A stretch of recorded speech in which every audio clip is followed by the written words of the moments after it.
Selamat berjumpa kembali sahabat peziarah dari Debu ke Api Perutusan. Saya Romo Robertus Bambang Rudianto SJ. Mari kita hening sejenak. Tarik napas perlahan. Dengan cinta kasih, mendoakan dari dalam hati. Semoga damai Tuhan Yesus beserta kita.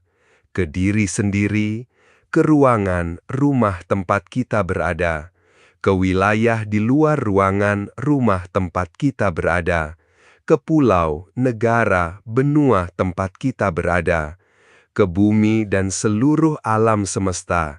Sampaikan doa dengan terus mengatakan, semoga damai Tuhan Yesus beserta kita. Dan sadarilah, kita sedang berada di hadirat Allah yang hidup.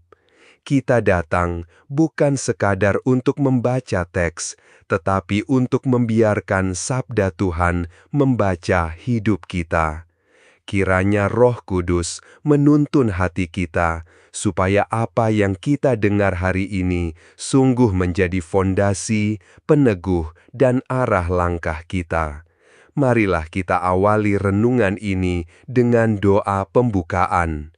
Allah Bapa yang Maha Kasih, sebagaimana Engkau mengasihi putra-Mu, biarlah kami tetap tinggal dalam kasih-Mu, agar sukacita kami menjadi penuh dan meluap bagi dunia.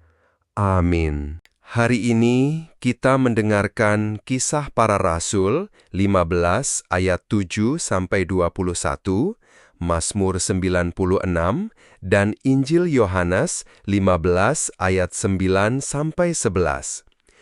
Tiga bacaan ini saling menafsirkan satu sama lain. Allah menghendaki keselamatan bagi semua bangsa. Seluruh ciptaan diajak bersorak memuji Tuhan. Dan puncaknya, Yesus berkata, "Tinggallah di dalam kasih-Ku."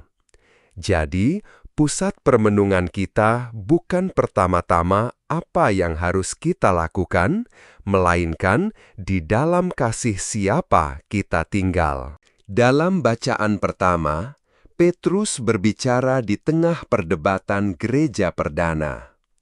Ada pertanyaan besar. Siapa yang boleh masuk ke dalam umat Allah? Haruskah bangsa-bangsa lain memikul seluruh beban hukum seperti orang Yahudi? Lalu Petrus mengingatkan, Allah sendiri telah memberikan Roh Kudus kepada mereka yang percaya, tanpa membeda-bedakan. Ini sangat penting, saudara-saudari. Gereja tumbuh bukan karena manusia pandai menutup pintu, melainkan karena Allah sendiri membuka pintu rahmat-Nya. Kemudian, Yakobus menegaskan bahwa pengalaman itu bukan kebetulan. Ia membaca kitab suci, ia melihat karya Allah dalam sejarah, dan ia menyimpulkan bahwa pertobatan dan iman bukan milik satu kelompok saja.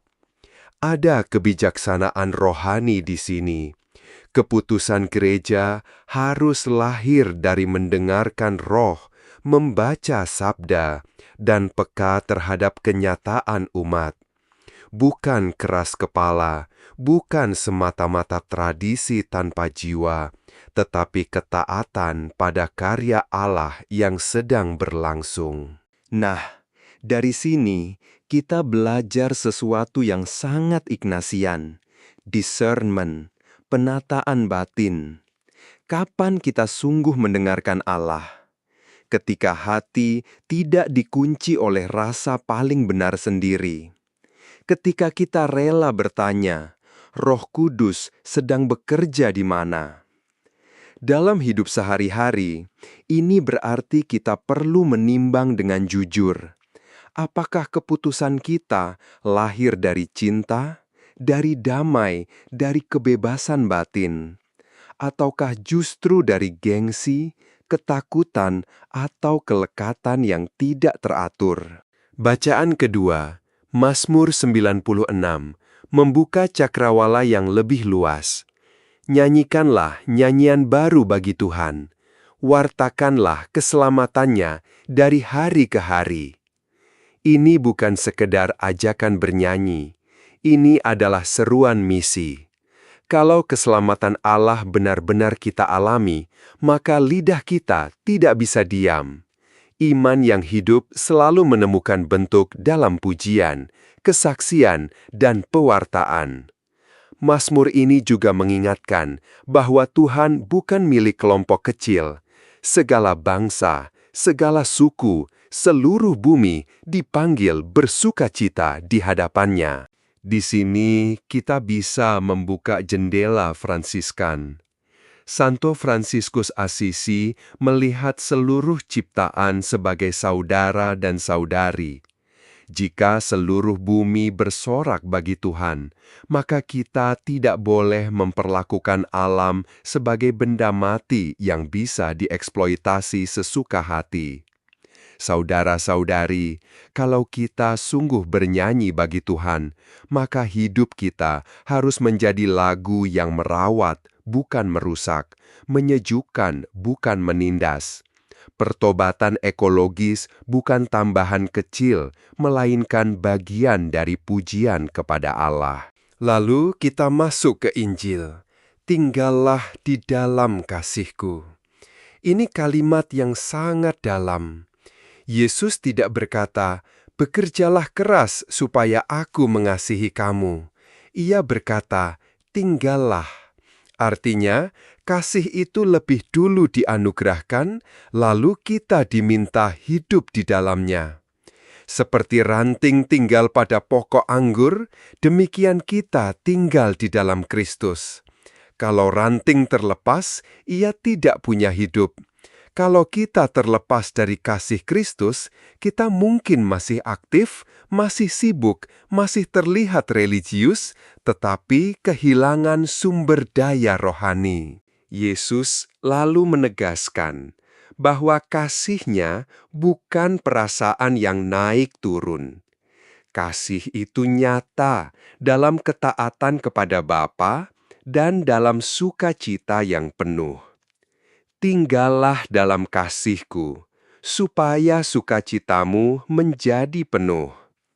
Perhatikan, Yesus tidak menjanjikan hidup tanpa salib, tetapi Ia menjanjikan sukacita yang tak tergantung pada keadaan. Inilah Injil, sukacita yang lahir karena kita tahu diri kita dikasihi, diterima, dan diutus. Di titik ini, saya ingin mengajak kita membuka jendela I Thirst, spiritualitas Santa Teresa dari Kalkuta. Di kayu salib, Yesus berseru, "Aku haus."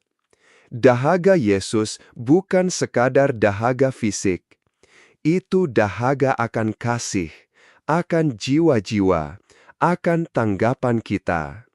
Dan ketika Yesus berkata, "Tinggallah di dalam kasih-Ku," kita bisa mendengarnya sebagai panggilan untuk memuaskan dahaganya, melalui doa yang setia, melalui pelayanan kepada mereka yang paling kecil, paling terluka, paling diabaikan. Kasih kepada Kristus tidak pernah berhenti pada emosi. Kasih itu mencari wajah manusia yang menderita. Saudara-saudari, 3 bacaan ini saling menguatkan. Kisah para rasul menunjukkan bahwa kasih Allah melampaui batas-batas kelompok.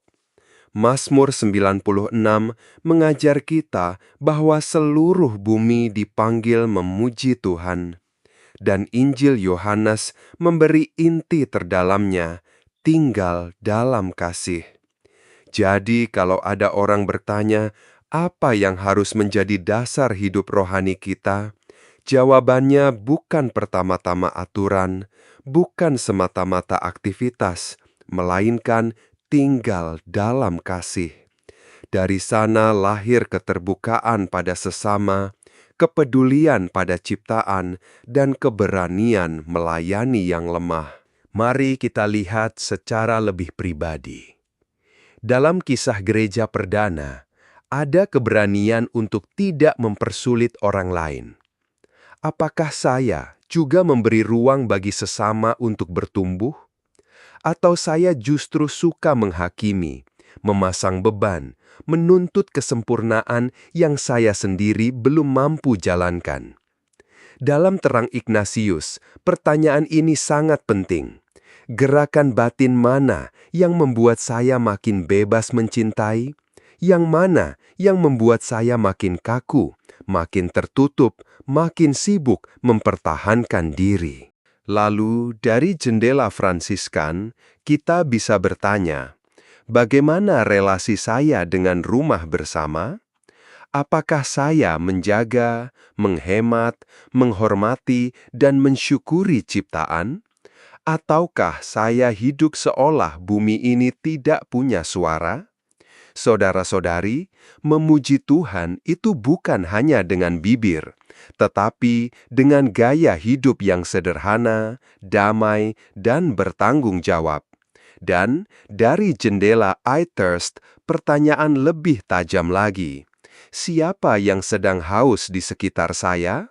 Haus perhatian, haus pendampingan, haus penghiburan, haus martabat? Apakah saya mau menjadi sedikit saja air sejuk bagi mereka? Saya teringat sebuah kisah sederhana. Cangkir yang meluap. Kenapa nenek selalu terlihat bahagia, padahal hanya makan dengan tempe setiap hari? Tanya seorang cucu. Neneknya mengambil sebuah cangkir kosong dan mulai menuangkan air sampai meluap. Lihat cangkir ini. Kalau dia terisi penuh, airnya akan tumpah ke piring di bawahnya. Sukacita nenek itu bukan karena tempenya, tapi karena nenek merasa cangkir hati nenek selalu dituangi syukur oleh Tuhan. Jadi, piring di bawah itu siapa, Nek?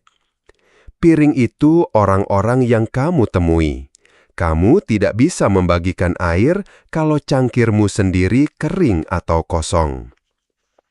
Mari kita bertanya pada diri sendiri, bagaimana kondisi cangkir hati hari ini? Apakah sudah cukup penuh dengan syukur sehingga bisa meluap dan menyentuh orang di sekitar? Nah, saudara-saudari, kemurahan hati yang meluap dari hati yang dipenuhi oleh sukacita karena kehadiran Tuhan bukan yang spektakuler, melainkan yang setia. Bukan yang ramai, melainkan yang ada dalam keheningan. Maka pertanyaan reflektif kita hari ini sederhana, tetapi dalam. Pertama, kepada siapa saya perlu lebih terbuka agar tidak menutup pintu rahmat bagi sesama? Santo Ignatius menegaskan bahwa penghiburan rohani membawa jiwa pada kedamaian dan kegembiraan yang meluap demi kemuliaan Allah. Dan melalui Santo Fransiskus, kita menemukan bahwa spiritualitas Kristiani selalu bertumbuh dalam kesahajaan. Kurang adalah lebih membuka ruang bagi sukacita yang murni. Dalam keterbatasan dan kekurangan manusiawi kita, kebiasaan apa yang perlu saya ubah supaya hidup saya lebih selaras dengan pujian kepada Tuhan dan penghargaan pada ciptaan? Dari penghayatan spiritualitas I Thirst, Ibu Teresa berkata, sukacita adalah jaring cinta yang dengannya kita menangkap jiwa-jiwa. Senyummu adalah seteguk air bagi dahaga Yesus. Ibu Teresa selalu mengundang dengan pertanyaan, siapa satu orang yang hari ini secara nyata bisa saya layani, saya dengarkan, atau saya hibur demi memuaskan dahaga kasih Yesus? Dan kalau kita mau merangkum seluruh renungan ini, mungkin begini. Di dalam Allah, tidak ada tembok yang memisahkan kasih-Nya dari bangsa manapun. Di dalam pujian, seluruh bumi dipanggil untuk bersukacita. Dan di dalam Kristus, kita menemukan sumber sukacita yang penuh.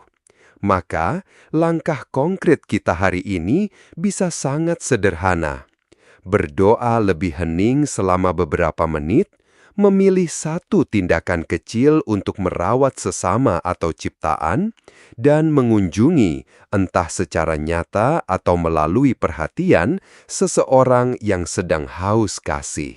Mari kita menutup dengan doa. Tuhan Yesus, Engkau bersabda, "Tinggallah di dalam kasih-Ku." Ajarlah kami tinggal di dalam kasih-Mu, ketika hati kami mudah gelisah, ketika kami tergoda menutup diri, ketika kami lupa bahwa Engkau lebih dulu mengasihi kami. Jadikanlah kami seperti Petrus dan Yakobus yang peka pada karya Roh, seperti Santo Fransiskus yang lembut terhadap sesama dan ciptaan, dan seperti Santa Teresa dari Kalkuta yang setia memuaskan dahagamu dalam diri orang-orang kecil. Tuhan, berkatilah langkah-langkah kecil kami hari ini. Teguhkan niat kami untuk hidup sederhana, untuk memuji Engkau dengan tindakan, untuk melayani dengan kasih, dan untuk membawa damai dimanapun kami berada. Semoga sukacitamu tinggal dalam hati kami, sekarang dan sepanjang hari ini. Amin.